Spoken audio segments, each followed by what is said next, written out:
Hello, I'm Rachel in the city, and this is how to win the argument tax cuts for the rich don't help the economy. Now, don't forget to bookmark this so you don't have to search for it later. For more than 40 years, we've run the trickle-down experiment. Well, it doesn't work, but giving workers real power does.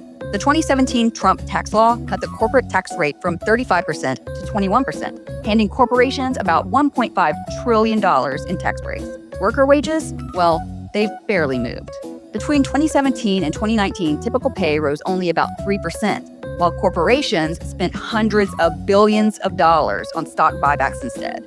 Apple alone saved tens of billions of dollars from the tax cut and spent even more buying back its own stock. Workers? Well, they got pizza parties. And here's the bigger picture. Since the late 1970s, productivity has risen nearly 70%, but wages have only inched up about 18%. If pay had kept up, the typical worker today would make over $100,000 a year. Instead, the median worker makes around $45,000. Meanwhile, CEO pay has exploded, up more than 1,400% since the late 1970s. The ratio of CEO pay to worker pay has gone from about 20 to 1 in the 1960s to nearly 400 to 1 today. That's not trickling down, it's gushing up. So what does help workers? Power. In Denmark, where about 2/3 of workers are in unions, even McDonald's pays around $22 an hour plus 6 weeks of vacation, and they don't even have a legal minimum wage. In the US, with only 6% of private sector workers unionized, McDonald's pays around $10 an hour. And history proves all of this. In the mid-20th century, when top tax rates were much higher than today, the economy grew faster and inequality was lower. But starting in the 1980s, tax cuts for the wealthy coincided with slower growth and a surge in inequality. Meanwhile, other countries with stronger worker protections show what's possible: higher wages, lower inequality, and better quality of life. Here at home, so-called right-to-work states consistently show lower pay and fewer benefits.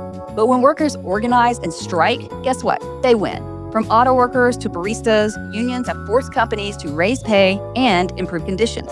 And the job creator myth collapses when you look at the facts. Small businesses create most new jobs in America, about 64%, yet they rarely see any tax breaks. So what would actually help them are real job creators: affordable healthcare, childcare, and student debt relief. The pattern is clear. Countries that tax the wealthy fairly and protect workers see stronger wages, less inequality, and happier citizens. The US has gone in the complete opposite direction and now has the worst inequality in the developed world. A corporation's goal will always be to maximize profit. There's nothing we can do about that. Tax cuts don't change that. Instead of creating jobs, they just fuel stock buybacks. Worker power is the only thing that leads to real change. Strikes, competition, and unions force companies to share gains. And that's not theory, that's reality.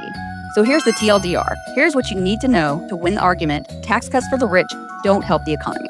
Number one, the 2017 tax cuts gave corporations a windfall. Much of it went to buybacks, not to raising worker wages. Two, in countries with strong unions, fast food workers earn living wages with benefits. In the US, they don't. Number three, America's strongest growth came during an era of higher top tax rates and lower inequality. Number four, growth slowed and inequality exploded after tax cuts for the wealthy. And number five, small businesses, our real job creators, would gain far more from healthcare and childcare for their employees than tax cuts. Okay, that's the argument. Now you go win it.